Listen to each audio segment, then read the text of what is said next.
Hello everyone. Today we're talking about something super important, something that gives us life. Water. Our country has made huge progress. We've built big factories. We've started new businesses. This is called industrialization. It has given jobs to our people. It has filled our stores with goods. It has helped our economy get strong. This progress is a big deal, a modern, growing India. But there's another side we can't ignore. This progress has come with a cost. Often our environment pays that cost. Our special rivers, our calm lakes, the deep groundwater are now in trouble. The very factories that show our growth can also cause a lot of harm. When factory waste isn't handled responsibly, it gets into our water. This is a serious problem we must face together. Imagine our most sacred rivers, the Ganga, the Yamuna. For hundreds of years they've been lifelines. They've helped civilizations grow and given water to millions. Now imagine them struggling, water once clean, now full of factory leftovers. The same is true for the lakes that beautify our cities and the groundwater our farmers rely on. This isn't far away. It's happening in our own backyard. The challenge is huge but not impossible. Factories use water. When they make things, they create dirty water. This water often contains harmful contaminants. If released untreated, it pollutes our natural water sources. It's like adding a drop of poison to a glass of milk. Over time, the whole glass becomes unsafe. This is what we're dealing with. We need to understand the problem clearly. Only then can we find the right solutions. Only then can we protect our precious water for the kids of tomorrow. What exactly is this pollution? Let's understand it. It's not just dirt. It's a mix of dangerous things. Some factories, like those that make batteries or electronics, can release heavy metals. Think of lead, mercury, cadmium. These are invisible poisons. They dissolve in water, but they don't go away. They stay for a very long time and sink to the river bottom. They get into the bodies of fish. They make the water toxic. A slow poison that spreads through nature. Then there are the chemicals. Clothing factories release dyes. Dyes turn rivers into a rainbow of poison and block sunlight. Tanneries release acids. Tanneries release chromium. Oil refineries and workshops spill oils and grease. Oils form a thick layer on the water surface. That suffocates the fish and stops oxygen mixing. The river, once full of life, slowly starts to die. The health risks are big. When we drink this water or eat fish from it, the poisons enter our bodies. Heavy metals can hurt our brains. Heavy metals can hurt our kidneys. Heavy metals can hurt our nervous systems. The harm builds up over years, but it's very real. For fish and plants, the effect is quicker. Acids change the water's natural balance. Dyes and oils destroy habitats. Whole ecosystems can fall apart under constant factory waste. We see this across the country. Near factories, rivers foam with chemicals. The water smells bad. It looks dark and dead. This is not the water our grandparents respected. This is not the water that can keep life going. These are visible signs of a deep problem. We found the bad stuff. We know the harm it causes. Now we must look at what's being done. And what more needs to be done to stop this poison from flowing into our lifelines. This isn't just about nature, it's about people. The people who are hurt the most are often the weakest among us. Think of the children. Their small bodies get sick more easily from waterborne diseases. When they drink dirty water, they can get diarrhea. When they drink dirty water, they can get cholera. When they drink dirty water, they can get typhoid. These sicknesses can make them very weak. Over time, being around chemical pollution can affect how they grow and develop. A country's future depends on its children.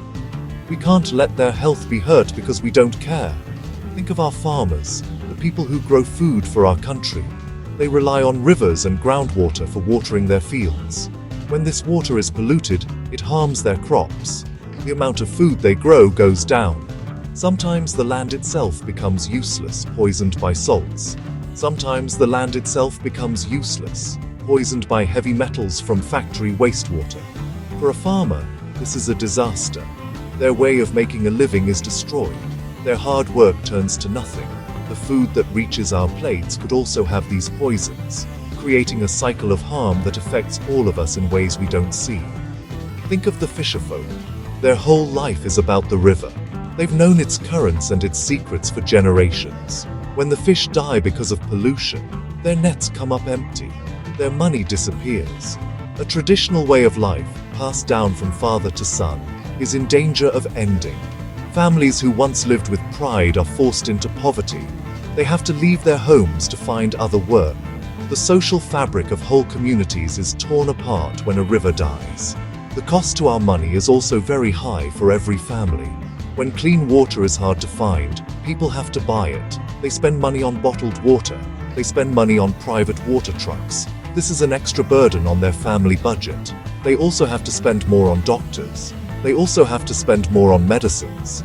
They also have to spend more on hospital visits because of sicknesses caused by polluted water. This is a hidden tax that pollution puts on everyday people. The price of factory pollution is paid not just by the factories but by every single person who uses that water. The good news is, we've started to walk on the path to solutions. We're not just standing still. The government has put in place strict rules. These laws are like a rule book for factories. They say how much pollution a factory is allowed to release. This is called an emission standard. If a factory goes over this limit, it can face penalties. It can even be shut down. These rules are the first line of defense, a clear message that polluting our water is not okay. We must make sure these rules are followed by everyone, big or small. A very important part of this solution is the effluent treatment plant, or ETP. Many factories are now required by law to install these. An ETP is like a small cleaning factory for dirty water.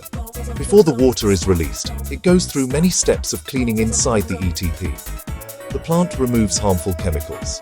It takes out the solid waste. It makes the acids harmless. The water that comes out is much cleaner and safer to release into a river. This technology is super important. It allows businesses to run without poisoning our environment. You know, we're also seeing more and more cleaner technology. These new methods are designed to use less water from the very start. They also create much less waste. Some smart factories have even started to recycle their water. They clean their dirty water in their ETP and then use it again in their own processes. This is a closed-loop system. It reduces the need for fresh water from rivers and wells. It's good for the environment, and in the long run, it also saves the factory a lot of money.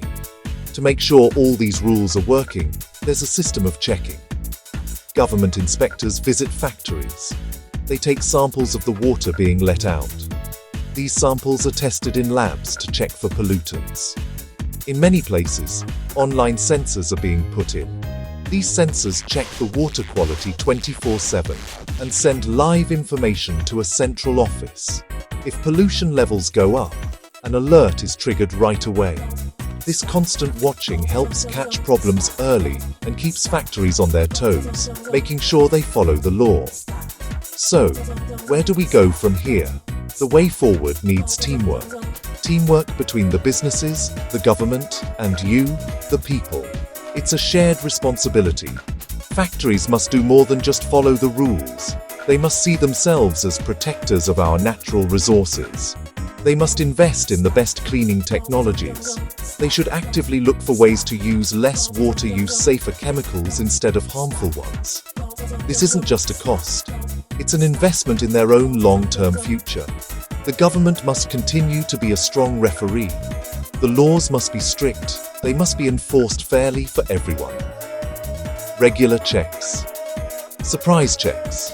The government should also help smaller businesses. Many small factories want to be clean, but they don't have the money for an ETP. Programs that give financial help, discounts for clean technology. This will help every business, no matter its size, become part of the solution. And finally, the most powerful role is yours. The role of the citizen. Be aware. Be watchful. If you see a pipe releasing dirty colored water into a drain or a river, report it to the authorities. Don't throw trash into our water bodies. join or support local cleanup efforts. At home, we must all practice saving water.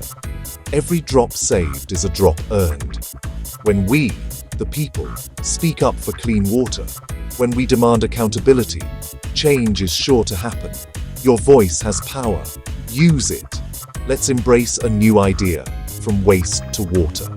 This is our goal, to make sure that no factory waste pollutes our lifelines. It will take effort, it will need commitment, but it is possible. A future where our rivers run clean, where our children can drink water without fear, where our farmers have plenty for their fields, is within our reach.